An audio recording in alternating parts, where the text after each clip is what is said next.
이 이야기는 80세 노인 김영호 어르신의 실제 수기입니다.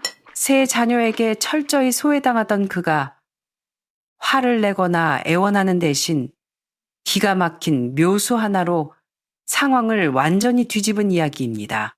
처음에는 누구도 신경 쓰지 않던 늙은 아버지가 결국에는 세 자녀가 서로 모시겠다고 다투게 만든 비결. 그는 도대체 어떤 수를 둔 것일까요?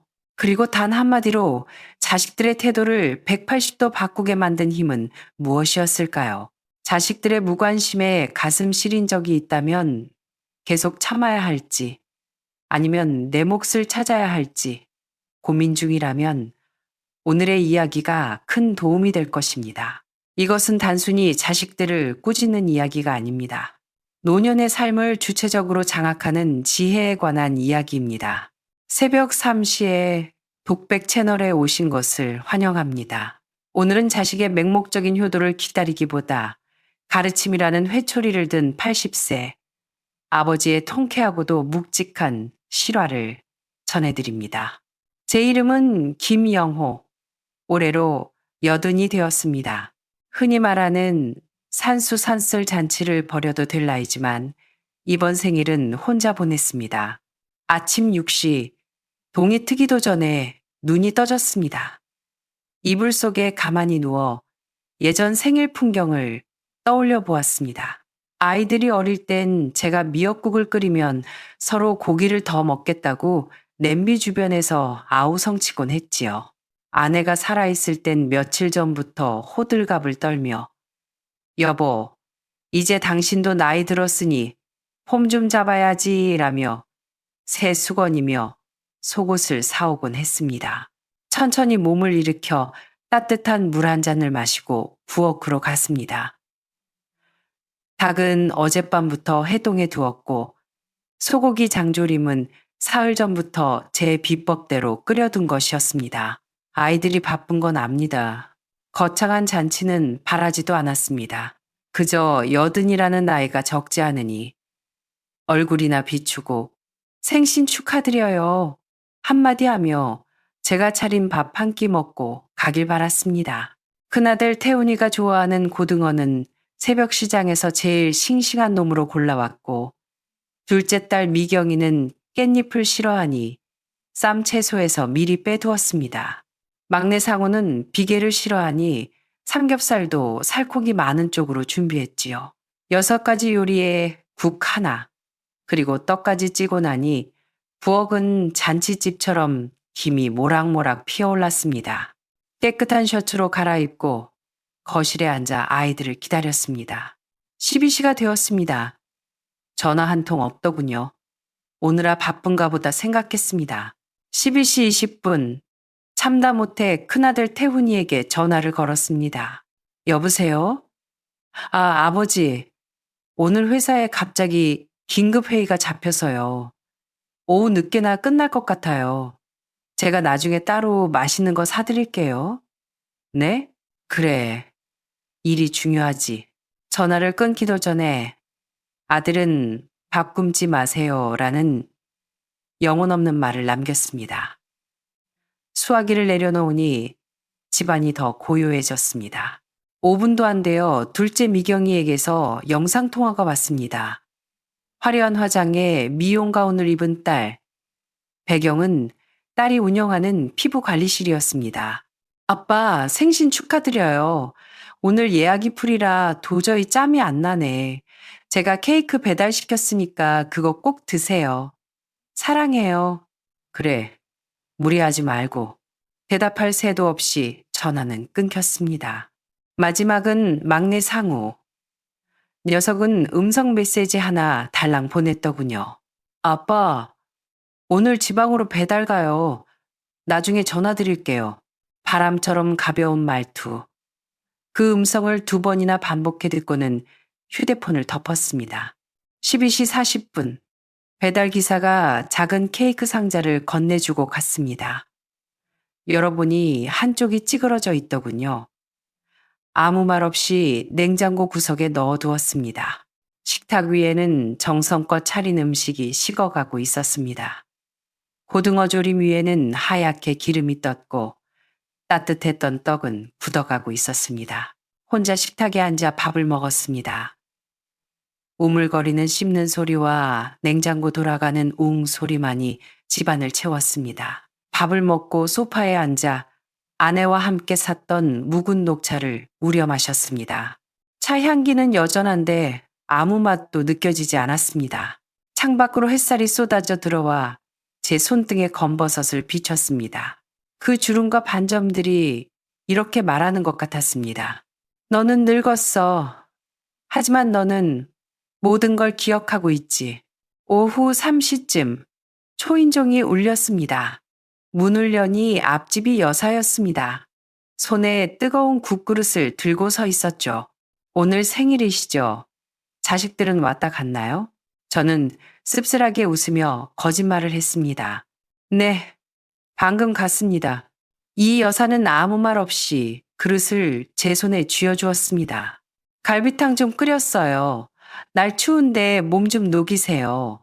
뚜껑을 여니 구수한 향기가 훅 끼쳤습니다. 코끝이 시큰해지더군요. 고맙습니다.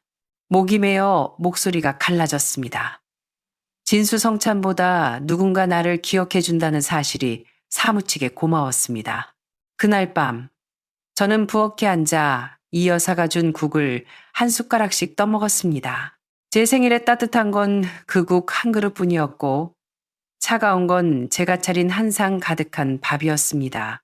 다음 날 아침 이 여사가 다시 찾아왔습니다. 손에는 신문과 따끈한 호빵 2개가 들려 있었습니다. 어제 밥 다 식었죠? 내가 그럴 줄 알았어. 이 여사는 제 맞은편에 앉아 신문을 펼치며 덤덤하게 말했습니다. 김 선생님, 기분 나쁘게 듣지 마세요. 선생님은 너무 체면 차리고 사십니다. 여든이 되면 자식들이 알아서 효도하고 알아서 찾아올 거라 믿으시죠? 평생 피땀 흘려 키웠으니 그 마음 알아줄 거라고요. 그런데 그거 아세요? 걔들은 죽을 때까지 모를 수도 있어요. 저는 뜨거운 차잔을 꽉 쥐었습니다. 이 여사가 말을 이었습니다. 저도 그랬어요. 큰애 이혼하고 손주 데리고 들어왔을 때 집 주고 돈 주고 애까지 봐줬죠. 근데 돌아온 건 간섭하지 말라는 타박뿐이더군요. 그래서 집 나와서 따로 살아요. 내 재산, 내 연금, 내가 관리하고 자식이라도 나한테 뭐 바라면 정당한 대가를 치르게 해요. 그랬더니 오히려 존중받아요. 이 여사는 신문 한 면을 접어 제 앞에 밀어주었습니다. 기사 제목은 부모는 자식의 ATM기가 아니다였습니다. 여든이라서 선택권이 없는 게 아니라 아직 선택을 안 하신 거예요.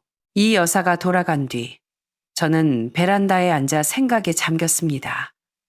평생 아버지라는 이름으로 점잡만 빼고 살았습니다. 자식들과 거래를 한다는 건 상상도 못했죠. 하지만 깨달았습니다.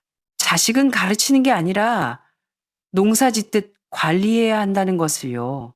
그날 저녁 저는 가족 단톡방에 보이스톡을 걸었습니다. 내가 요즘 몸이 좀 안 좋구나. 나이도 있고 해서 명의로 된 집이랑 예금을 정리하려고 한다. 시간 될 때 다들 한번 들러라.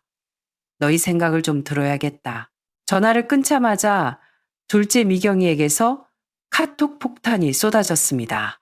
아빠, 어디 아프세요? 왜 갑자기 그런 말씀을? 막내 상우도 바로 답장이 왔습니다. 아버지, 병원 가보셨어요? 제가 내일 바로 연차 쓸게요. 큰아들 태훈이는 그나마 침착하게 상황이 어떤지 뵙고 얘기하시죠 라고 보내더군요. 어제까지만 해도 밥 한 끼 먹으러 올 시간 없다던 녀석들이 재산 정리라는 말 한마디에 벌떼처럼 일어났습니다. 씁쓸했지만 한편으론 우스웠습니다. 다음 날 세 자녀가 모두 모였습니다. 큰아들 태훈이는 엑셀로 정리한 자산관리표를 들고 왔고 미경이는 고급 과일 바구니를, 상우는 헐레벌떡 뛰어와 제 안색부터 살폈습니다. 저는 차분하게 말했습니다. 당장 재산을 나누겠다는 게 아니다. 내 남은 여생을 누구와 함께 보낼지 누가 나를 가장 편안하게 해줄지 보고 싶다. 나를 진심으로 돌봐줄 사람에게 집을 넘겨줄 생각이다. 거실에 정적이 흘렀습니다. 서로 눈치만 보더군요. 저는 책기를 박았습니다. 너희 집을 한 번씩 돌아가며 살아볼 생각이다. 이주씨, 어디가 내 집처럼 편안한지 직접 겪어보고 결정하마. 그날부터 저는 갑자기 귀한 몸이 되었습니다. 큰아들은 매일 아침 문안 전화를 하고 주말엔 손자 민준이를 데리고 와 청소를 했습니다. 민준이는 이어폰을 꽂은 채 마지못해 할아버지 안녕하세요 라고 웅얼거렸지만요. 딸 미경이는 비싼 영양제와 안마기를 보내왔고 막내 상우는 저희 집 좁은 거 아시죠? 그래도 오시면 방 하나 비워드릴게요 라며 너스레를 떨었습니다. 저는 파란색 표지의 공책을 하나 사서 겉면에 노후 관찰 일기라고 적었습니다. 그리고 자식들의 행동 하나하나를 점수 매기기 시작했습니다. 전화 횟수, 방문 시 태도, 대화의 진정성, 모든 것을 기록했습니다. 첫 번째 순서는 큰아들 태훈이네였습니다. 서울 시내의 번듯한 아파트. 며느리 지은이는 깍듯했지만 차가웠습니다. 제 방은 깨끗했지만 모델하우스처럼 썰렁했습니다. 아버님, 냉장고 반찬은 통에 이름 적힌 건 건드리지 마시고요. 아버님, 거실 화장실 바닥 미끄러우니 안방 화장실은 쓰지 마세요. 저는 손님이었습니다. 그것도 아주 불편한 손님. 저녁 식사 시간. 식탁엔 정적만 감돌았습니다. 아들은 밥 먹자마자 서재로 들어갔고 손자는 방에서 게임만 했습니다. 엿새째 되던 날 저는 짐을 쌌습니다. 관찰일기. 집은 넓지만 온기가 없다. 가족이 아니라 하숙생 취급, 불합격. 두 번째는 딸 미경이네. 현관부터 화려했습니다. 아빠, 우리 집 공기청정기 새로 샀어. 미세먼지 걱정 마세요. 딸은 저를 효녀 이미지 메이킹의 소품으로 썼습니다. 밥 먹는 내내 사진을 찍어 SNS에 올리고 저에게 억지 웃음을 강요했습니다. 아빠, 여기 보고 김치. 좀 더 자연스럽게 웃어봐요. 우리 가게 홍보 영상에도 좀 나오시고. 제가 원한 건 따뜻한 된장찌개 하나였는데 식탁엔 아보카도 샐러드와 퀴노아 밥뿐이었습니다. 아빠, 이게 요즘 강남에서 유행하는 건강식이에요. 일주일 뒤, 저는 딸에게 말했습니다. 나는 네 아빠지, 네 가게 모델이 아니다. 관찰일기, 겉만 번지르르하다. 진심은 없고 보여주기식 쇼만 가득함. 불합격. 마지막, 막내 상우네. 오래된 빌라 2층. 문을 열자마자 청국장 냄새와 아이들 떠드는 소리가 훅 끼쳐왔습니다. 집은 좁고 살림살이는 어수선했습니다. 아이고, 아버지, 오셨어요? 집이 좀 좁죠? 며느리 소연이가 앞치마에 손을 닦으며 반겼습니다. 손녀 지민이는 제 다리에 매달리며 할아버지라고 소리쳤습니다. 저녁 밥상엔 투박하게 썬 두부와 김치찌개, 고등어 구이가 올라왔습니다. 아버지, 이거 드셔보세요. 소연이가 아버지 오신다고 시장 가서 사온 거예요. 막내는 밥그릇에 생선살을 발라 올려주었습니다. 낡은 소파는 푹 꺼져 있었지만 제 마음은 그 어느 때보다 편안했습니다. 밤에 화장실을 가려는데 막내가 자다가 일어나 부축해 주더군요. 아버지, 어두우니까 조심하세요. 관찰일기. 집은 좁고 낡았지만 사람 냄새가 난다. 유일하게 나를 돈이 아닌 가족으로 대함, 합격. 모든 체험이 끝난 후 저는 변호사 사무실을 찾아갔습니다. 그리고 새 자녀를 다시 집으로 불렀습니다. 결정했다. 새 자녀의 눈이 반짝였습니다. 저는 품에서 서류 봉투를 꺼냈습니다.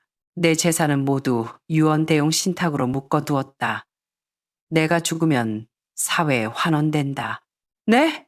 아버지, 그게 무슨 말씀이세요? 큰아들이 소리쳤습니다. 미경이는 입을 딱 벌리고 말을 잇지 못했습니다. 대신 조건부 계약을 하나 하마, 이름하여 부양 의무 계약서 다. 저는 계약서를 한 장씩 나눠 주었습니다. 일 방문 의무, 월 2회 이상 방문, 체류 시간 2시간 이상, 이 정서 지원, 주 2회 이상 안부 전화, 바쁘다는 핑계 금지. 3. 의료 지원, 병원 동행 및 약 챙기기. 4. 보상, 위 의무를 성실히 이행한 자에게만 매월 간병비 명목의 금액을 지급하고 사후 평가에 따라 상속분을 결정한다. 의무 불이행 시 상속권 박탈. 너희가 나를 비즈니스로 대한다면 나도 확실하게 계약으로 가겠다. 효도는 이제 마음이 아니라 행동으로 증명해라. 자식들은 멍하니 서로를 쳐다봤습니다. 가장 먼저 펜을 든 건 막내 상우였습니다. 아버지, 저는 돈 때문에 하는 건 아니지만 아버지가 이렇게라도 해서 마음 편하시다면 서명할게요. 뒤이어 미경이와 태훈이도 떨떠름한 표정으로 서명했습니다. 그날 이후 극적인 변화는 없었습니다. 갑자기 효자, 효녀가 되지는 않았지요. 하지만 적어도 규칙은 지키더군요. 큰아들은 꼬박꼬박 병원에 데려다주고 약 봉투를 챙겨줍니다. 예전처럼 휴대폰만 보지 않고 제 말에 귀 기울이는 척이라도 합니다. 딸은 더 이상 밥 먹을 때 사진을 찍지 않습니다. 대신 엄마는 옛날에 어땠어? 라며 제 예지하기를 묻곤 합니다.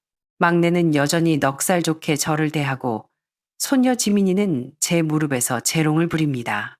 저는 이제 알게 되었습니다. 노년의 존엄은 누가 챙겨주는 것이 아닙니다. 내 손에 쥔 것을 놓지 않고 당당하게 요구할 때 지켜진다는 것을요. 저는 이제 늙은 여우가 되기로 했습니다. 자식들에게 휘둘리는 힘없는 노인보다 깐깐하더라도 대접받는 노후를 선택한 것이지요. 어제 저녁 손녀 지민이가 그림 한 장을 들고 뛰어왔습니다. 저와 손잡고 꽃길을 걷는 그림이더군요. 할아버지, 내가 제일 좋아하는 사탕이야. 할아버지 먹어. 고사리 같은 손으로 건네준 사탕 하나가 수억 원짜리 유산보다 더 달콤했습니다. 여러분은 어떻게 생각하시나요? 자식만 믿고 모든 걸 내어주는 게 맞을까요? 아니면 김영호 어르신처럼 냉정하더라도 자신의 노후를 스스로 지키는 게 맞을까요? 사랑만으로 모든 게 해결되지 않는 세상. 때로는 지혜로운 계산이 가족의 평화를 지키는 방법일지도 모릅니다. 왜냐하면 제가 아직 돈의 행방을 말하지 않았으니까요. 그들은 기다리고 있습니다. 제가 이 돈 좀 맡아줄래? 라고 말하기를. 저는 그들이 손을 뻗기 전에 이 6억 원을 지켜내야 했습니다. 그 후 며칠 동안 그들은 더 노골적으로 변했습니다. 지은이는 돈 이야기를 꺼내기 시작했습니다. 직접 달라고는 안 하고 빙빙 돌려서요. 엄마, 그 보상금 그냥 은행에 넣어두면 이자가 너무 낮잖아. 요새 물가 오르는 거 보면 돈같이 똥값 되는 거야. 저는 짐짓 모른 척 물었습니다. 은행이 제일 안전하지 않니? 난 늙어서 돈 쓸 일도 없고. 지은이는 쓴 웃음을 지으며 참는 듯한 표정을 지었습니다. 다음 날 저녁 식사 자리에서 사위가 훅 들어왔습니다. 장모님, 사실 저희 회사 직원들한테만 우선 배정되는 아주 확실한 부동산 펀드가 하나 있는데요. 원금 보장의 연수익률 5%는 기본으로 나옵니다. 장모님 같은 은퇴하신 분들께 딱이죠. 저는 묵묵히 밥만 먹었습니다. 그가 계속했습니다. 돈 관리하기 귀찮으시다면서요. 저희한테 맡기시면 알아서 불려드릴게요. 혼자 관리하시면 보이스피싱이다 뭐다 위험하잖아요. 지은이도 거들었습니다. 맞아 엄마. 나도 몇 번 말했잖아. 요즘 노인분들 다 자식한테 맡겨서 투자하고 그래. 우리가 엄마 돈 날려먹으려는 게 아니라 돈이 돈을 벌게 해서 엄마 편하게 해드리려는 거야. 저는 수저를 내려놓고 조용히 물었습니다. 그 펀드라는 거 최소 얼마부터 해야 하는데? 사위는 드디어 미끼를 물었다는 듯 회심의 미소를 지었습니다. 한 번에 많이 넣을수록 이득이죠. 1억 원부터 시작하는 게 제일 좋은데 일단 5천만 원부터 해보시죠. 어떠세요? 지윤이가 맞장구 쳤습니다. 그래 엄마, 우리 믿고 맡겨봐. 엄마는 신경 쓸 거 없어. 속이 빤히 보였습니다. 시작은 효도인 척하지만 끝은 통제입니다. 제 돈의 주도권을 뺏어서 야금야금 갉아먹겠다는 거죠. 저는 승낙도 거절도 하지 않았습니다. 난 그런 거 잘 몰라서 며칠만 더 생각해 볼게. 그 며칠 동안 그들은 저에게 지극정성이었습니다. 아침 메뉴가 묽은 죽에서 계란말이와 두유로 바뀌었고 점심 도시락에는 닭다리가 들어 있었습니다. 심지어 지은이는 아끼던 양모쇼를 꺼내 제 어깨에 둘러주며 감기 조심하라고 하더군요. 사람 마음 참 간사합니다. 내 손에 그들에게 이득이 될 열쇠가 쥐어져 있다고 생각하니 그들은 따뜻함으로 신뢰를 사고 그 신뢰를 돈과 맞바꾸려 했습니다. 마음이 약해지지 않은 건 아닙니다. 그래도 내 배 아파 낳은 딸이고 눈에 넣어도 안 아픈 손자니까요. 오죽 살기 팍팍하면 저럴까 싶어 몇 천만 원이라도 쥐어줄까 하는 생각도 스쳤습니다. 하지만 제 마음속 또 다른 목소리가 경고했습니다. 오늘 한 번 주면 내일 2번, 3번 요구할 거야. 한 번 선을 넘기면 끝없이 밀려날 거야. 그날 밤 침대에 누워 30여 년 전 지은이를 낳던 날을 떠올렸습니다. 난산이라 피를 철철 흘리며 목숨 걸고 낳은 아이였습니다. 그 처절했던 사투가 고작 오늘날 엄마 돈 내놔라는 말을 듣기 위함은 아니었을 텐데 말이죠. 다음 날 저는 휴대전화를 열어 연락처를 뒤적였습니다. 박미자 제 여동생 이름에서 손가락이 멈췄습니다. 인천 사는 미자와 저는 어릴 때부터 각별했죠. 이곳 용인으로 올 때는 알리지 않았습니다. 피난 온 게 아니라 호강하러 온 줄 알았으니까요. 통화 버튼을 눌렀습니다. 신호가 몇 번 가고 동생이 전화를 받았습니다. 그 목소리를 듣자마자 울컥해서 목소리가 떨렸습니다. 미자야, 나 이사 잘못 온 것 같다. 동생은 잠시 멍하니 있더니 곧바로 침착한 목소리로 물었습니다. 언니 어디야? 내가 지금 차 끌고 갈게. 아니야. 급한 건 아니고 그냥 답답해서 전화했어. 내가 너무 예민한 건지 들어봐 줄래? 우리는 1시간 가까이 통화했습니다. 지난 일주일간 있었던 일, 사위의 펀드 권유, 딸의 태도 변화, 그리고 손자의 한우와 킹크랩 이야기까지 전부 털어놓았습니다. 동생은 다 듣고 나서 욕도 하지 않고 딱 한마디를 물었습니다. 언니, 그 6억권 아직 언니 손에 있지? 10원 한 장 안 쓰고 내 통장에 있어. 동생의 목소리가 단호해졌습니다. 그럼 됐어. 언니, 지금부터 정신 똑바로 차려. 걔들 가족 맞지만 돈 앞에서는 눈 뒤집히는 게 사람이야. 그 돈, 언니 목숨줄이야. 전화기 너머로 들리는 바람 소리가 제 가슴 속 답답함을 뚫어주는 것 같았습니다. 미자야, 나 여기서 빠져나가야겠는데 걔들이 눈치 못 채게 하고 싶어. 걱정 마, 내가 도와줄게. 전화를 끊고 나니 머릿속이 맑아졌습니다. 더 이상 기다릴 수 없었습니다. 그들은 저를 가족이 아니라 자산으로 보고 있습니다. 방어선을 구축해야 합니다. 깨끗하고 명확하고 품위 있게 살기 위해서요. 다음 날 아침을 먹으며 지은이에게 툭 던지듯 말했습니다. 지은아, 인천 이모가 내일 근처 절에 불공 들이러 온다더라. 오는 길에 나 좀 보고 간대. 지은이 표정이 굳어지더니 억지 미소를 지었습니다. 아, 이모 오신다고? 잘 됐네. 오랜만에 뵙겠네. 불편해하는 게 보였습니다. 제 여동생 미자가 워낙 깐깐하고 똑소리 나는 성격이라 자기들 계획에 방해될까봐 겁내는 거죠. 다음날 오전 10시 미자가 차를 몰고 왔습니다. 아파트 입구에서 기다리다 동생 얼굴을 보니 눈물이 쏟아질 뻔했습니다. 동생은 제 손을 잡더니 언니 왜 이렇게 말랐어? 밥도 제대로 못 얻어먹었어. 라며 속상해했습니다.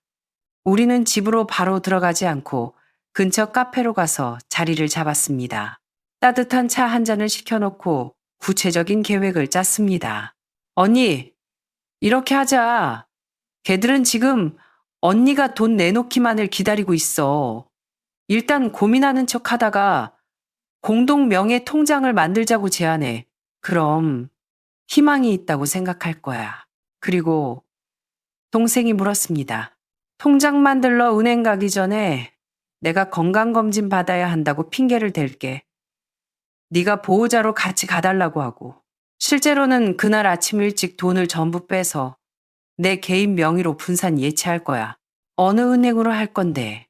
국민, 신한, 우리, 농협, 하나은행 5군데로 나눠서 5년짜리 정기예금이랑 연금보험 그리고 입출금 통장으로 쪼개놓으려고. 간병보험도 하나 들고. 변호사는 통장 정리 끝나면 바로 변호사 사무실 가서 재산 분할에 대한 유언장이랑 각서 공증 받을 거야. 내 돈은 내 거라는 걸 확실히 해둬야지. 나중에 법적으로 문제 삼지 못하게. 미자가 고개를 끄덕였습니다. 완벽해. 내가 옆에서 다 거들어줄게.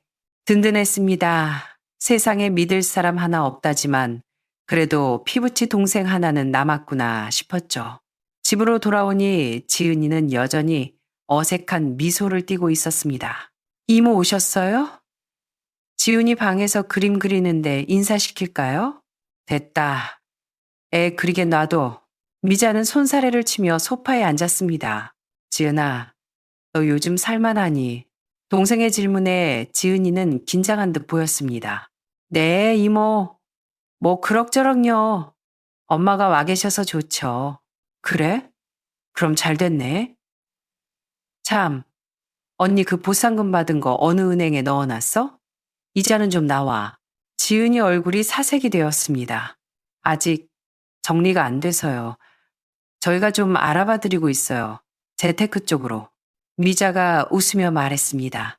젊은 사람들이 똑똑하니까 잘하겠지. 그래도 돈은 본인이 쥐고 있어야 뒤탈이 없는 법이야. 네네. 저희도 그냥 조언만 해드리는 거예요. 강요 안 해요. 지은이가 식은땀을 흘리는 게 보였습니다. 저녁을 먹고 미자가 돌아갈 때 저는 배웅하러 내려갔습니다. 엘리베이터 앞에서 동생이 속삭였습니다. 언제 거사 치를 거야? 3일 뒤. 건강검진 간다고 하고 너 부를게. 그때 차대기 시켜줘. 알았어. 그날은 핸드폰 가져오지 마. 위치 추적당할 수도 있으니까. 그래. 미자야. 고맙다. 이건 연극이 아니라 내 생존이 걸린 일이야. 알아. 마음 단단히 먹어. 그날 밤 잠을 이룰 수 없었습니다. 결정은 내렸지만 마음이 파도처럼 일렁였습니다. 지은이는 제가 기저귀 갈아주며 키운 딸입니다. 그 아이를 위해 헌신했던 세월을 돈으로 계산할 수 있을까요? 하지만 지금의 지은이는 옛날의 그 아이가 아닙니다. 그리고 저도 더 이상 무조건 희생하는 엄마일 수 없습니다. 결전의 날 아침, 평소처럼 일어나 물을 끓이고 옷을 갈아입었습니다. 다만 핸드폰은 일부러 방 서랍에 두고 전원을 껐습니다. 건강검진 가는 사람처럼 편안한 옷차림에 에코백 하나만 냈습니다. 그 가방 안에는 도장, 신분증, 그리고 저를 잠 못 들게 했던 6억 원이 든 통장이 들어 있었습니다. 엄마, 검진 내일 아니었어. 토스트를 먹던 지은이가 물었습니다. 아, 병원에서 빈자리가 났다고 오늘 오라네. 미자가 데리러 온대. 주방에 있던 사위가 고개를 내밀었습니다. 장모님, 제가 모셔다 드릴까요? 아니야. 이모가 근처 지나는 길이라 태워준대. 저는 태연하게 말하고 집을 나섰습니다. 10분 뒤 미자의 차에 탔습니다. 다 챙겼어. 응, 가자. 첫 번째 목적지는 우체국이었습니다. 안전하게 1억 원을 5년 만기 정기예금으로 묶었습니다. 두 번째는 농협, 연금보험 상품에 2억 원을 넣었습니다. 10년 동안 매달 생활비가 나오도록요. 세 번째는 국민은행, 5천만 원을 비상금으로 수시 입출금 통장에 넣었습니다. 다음은 신한은행과 하나은행, 각각 1억 원과 1억 5천만 원을 예금과 국채펀드로 분산했습니다. 그리고 모든 계좌에 본인 내방 시에만 출금 가능 옵션을 걸어뒀습니다. 인감도장을 가져와도 대리인은 못 찾게요.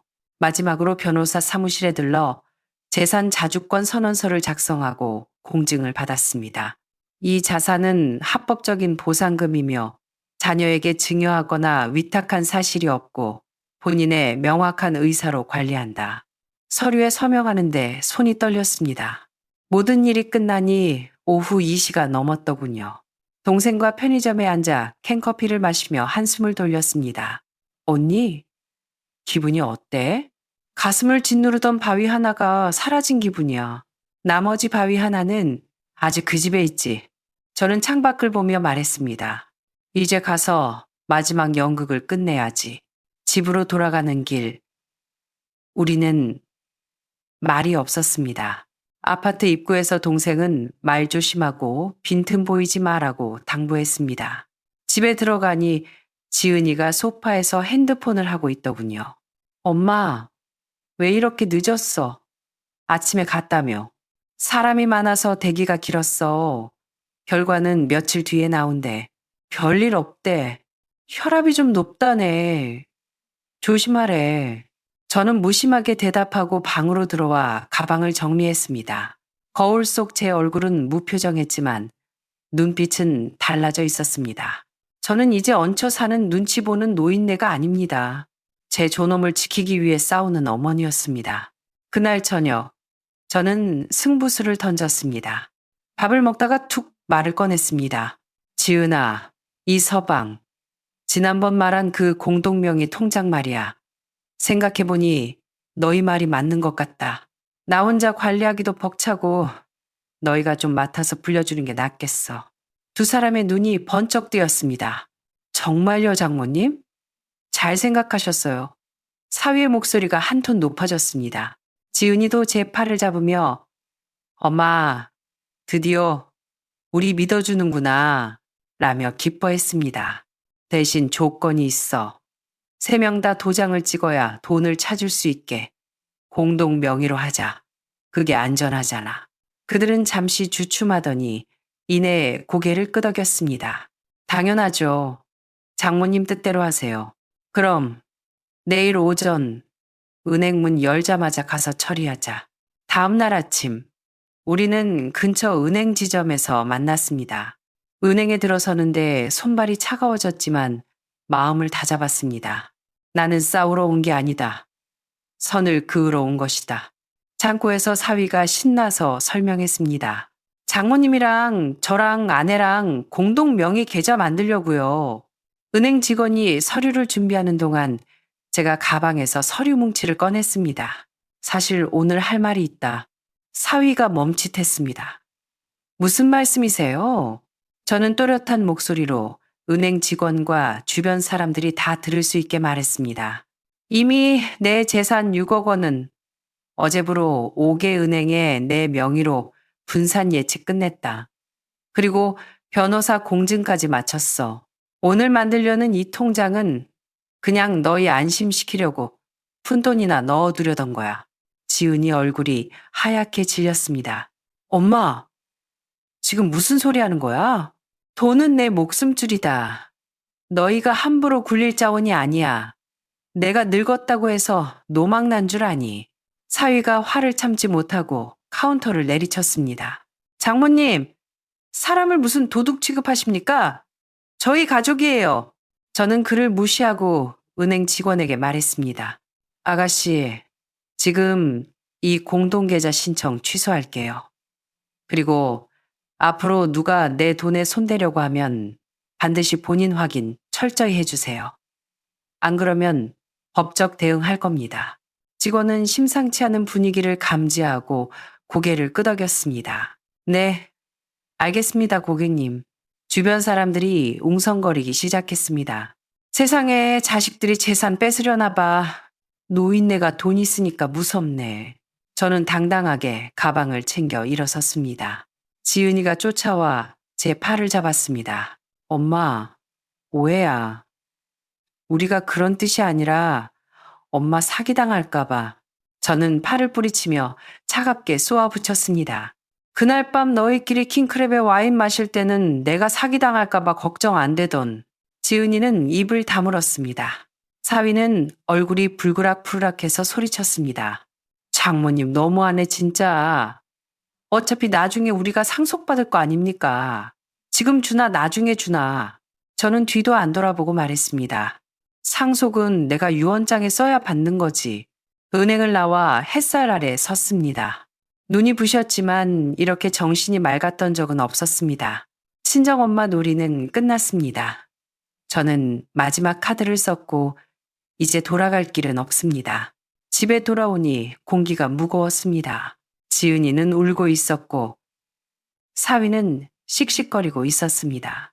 저녁 식사 시간 아무도 밥 차릴 생각을 안 하길래 저 혼자 냉장고에서 남은 반찬을 꺼내 밥을 비벼 먹었습니다. 지은이가 쓰레기를 버리러 나가며 제 옆을 스치듯 말했습니다. 엄마, 변했어. 저는 고개도 들지 않고 대답했습니다. 난 안 변했다. 네가 돈만 보기 시작했을 뿐이지. 그날 밤 10시쯤 방문 너머로 사위의 통화 소리가 들렸습니다. 장모가 돈 다 빼돌렸어. 치매 검사라도 받게 해서 한정치산자 신청이라도 해야 하나. 정신이 오락가락한다고 우겨볼까? 그 소리에 온몸에 소름이 돋았습니다. 그들은 이제 효도라는 가면을 벗어던지고 법적으로 저를 되잡을 생각을 하고 있었습니다.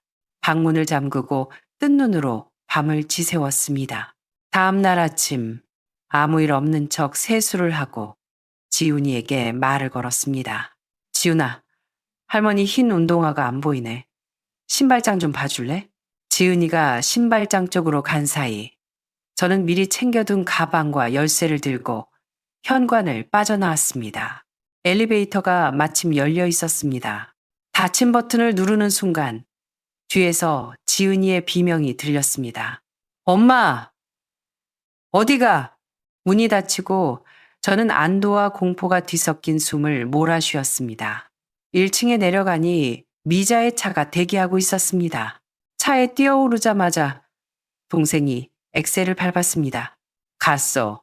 응, 도망쳤어. 잘했어. 우리 집 말고 강원도 춘천에 내가 받은 오피스텔이 있어.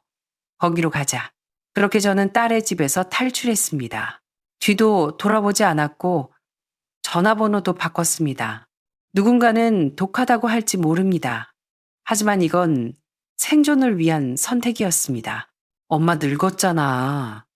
우리가 알아서 할게라는 말은 더 이상 저를 하나의 인격체로 존중하지 않겠다는 선전포고였습니다.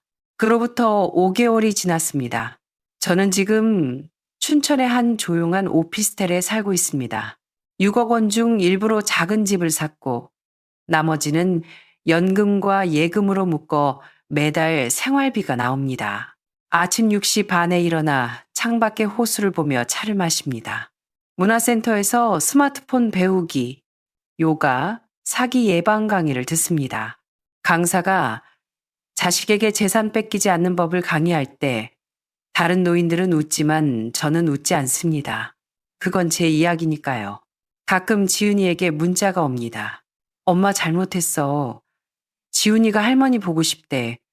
민호 씨도 반성하고 있어. 돌아와줘. 답장은 하지 않습니다. 돈 위에 세워진 친밀함은 한번 무너지면 다시 세울 수 없다는 걸 아니까요. 용서하지 않아서가 아니라 다시는 제 존엄을 시험받고 싶지 않아서입니다. 어느 날 공원에서 만난 할아버지께서 물으시더군요. 요즘 사는 거 어때요? 저는 웃으며 대답했습니다. 제 인생에서 가장 자유로운 시절입니다. 저는 제 발로 걸어 나와 제 의지로 선택한 노년을 살고 있습니다. 제가 얻은 가장 큰 교훈은 이것입니다. 가족이라고 무조건 믿지 마라. 특히 돈 앞에서는 여러분의 노년, 절대 남의 손에 쥐어주지 마십시오. 돈을 지키는 것이 곧 여러분이 아니오라고 말할 수 있는 힘을 지키는 길입니다. 박순자님의 선택, 여러분은 어떻게 보셨나요? 만약 여러분이었다면 뒤도 돌아보지 않고 나오셨을까요? 재산 관리, 자녀에게 맡겨야 할까요? 끝까지 쥐고 있어야 할까요? 여러분의 생각과 경험을 댓글로 남겨주세요. 여러분의 이야기가 누군가에게는 큰 힘이 됩니다. 지금까지 새벽 3시의 독백이었습니다. 구독과 좋아요는 큰 힘이 됩니다. 감사합니다.